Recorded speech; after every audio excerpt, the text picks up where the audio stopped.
بسم اللہ الرحمن الرحیم۔ السلام علیکم ورحمۃ اللہ وبرکاتہ۔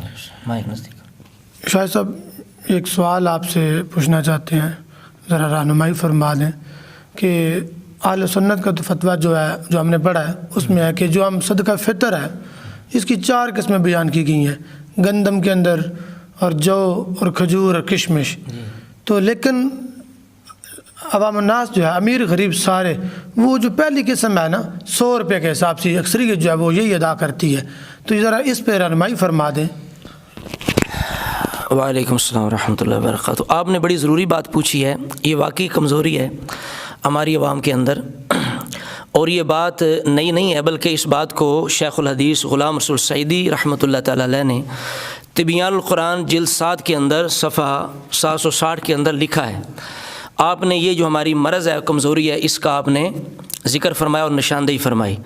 آپ نے فرمایا، سرخی آپ نے یہ لکھی ہے کہ قربانی کے جانوروں اور صدقہ فطر میں تنوع، جس طرح قربانی کے جانوروں کے اندر قسمیں ہیں، اسی طرح صدقہ فطر کے اندر بھی قسمیں ہیں۔ جس طرح حدیث پاک کے اندر یہ ہے کہ بندہ بکرے کی قربانی دے سکتا ہے، گائے کی دے سکتا ہے، اونٹ کی دے سکتا ہے، اسی طرح حدیث پاک کے اندر صدقہ فطر کی بھی قسمیں بیان کی گئی ہیں۔ یہ بخاری شریف، سنن ابو داؤد، سنن ترمذی، سنن نسائی، سنن ابن ماجہ، یعنی سیاہ ستہ کی حدیث پاک ہے۔ ابو سعید خدری رضی اللہ تعالیٰ عنہ بیان کرتے ہیں کہ نبی علیہ الصلوۃ والسلام کے زمانہ میں ہم 1 سا یعنی 4 کلو طعام صدقہ فطر بھی ادا کرتے تھے، اسی طرح 1 سا کھجور کے حساب سے بھی ادا کرتے تھے، 1 سا جو کے حساب سے بھی، اور 1 سا پنیر اور 1 سا کشمش کے حساب سے ادا کرتے تھے۔ یعنی یہ قسمیں تھی، جو کسی کے پاس میسر ہوتی چیز وہ اس کے حساب سے صدقہ فطر دے لیتا۔ تو قربانی کے اندر جس طرح قسمیں، اسی طرح اس کے اندر بھی قسمیں ہوئیں احادیث مبارکہ کے اندر۔ اور سیدی صاحب رحمۃ اللہ تعالیٰ تو فرماتے ہیں، لیکن ہم دیکھتے ہیں کہ آج کل کروڑ پتی ہو یا سینکڑوں کی آمدنی والے سب 2 کلو گندم کے حساب سے صدقہ فطر ادا کرتے ہیں اور تنوع پر عمل نہیں کرتے، یعنی صدقہ فطر کے اندر تنوع پر عمل نہیں کرتے، جبکہ قربانی کے جانوروں میں لوگ تنوع پر عمل کرتے ہیں، یعنی قسموں پر عمل کرتے ہیں۔ کروڑ پتی لوگ کئی لاکھ کے بیل خرید کر اور متعدد قیمتی اور مہنگے دمبے اور بکرے خرید کر ان کی قربانی کرتے ہیں۔ اس کی کیا وجہ ہے؟ فرماتے ہیں ہمیں اپنا جائزہ لینا چاہیے، کہیں اس کی وجہ یہ تو نہیں ہے کہ قربانی کے مہنگے اور قیمتی جانور خرید کر ہمیں اپنی شان و شوکت اور عمارت دکھانے کا موقع ملتا ہے، ہم بڑے فخر سے وہ قیمتی جانور اپنے عزیزوں دوستوں کو دکھاتے ہیں اور نمود و نمائش کرتے ہیں، اور صدقہ فطر کسی غریب آدمی کے ہاتھ پر رکھ دیا جاتا ہے، اس میں دکھانے اور سنانے اور اپنی عمارت جتانے کا موقع نہیں ملتا۔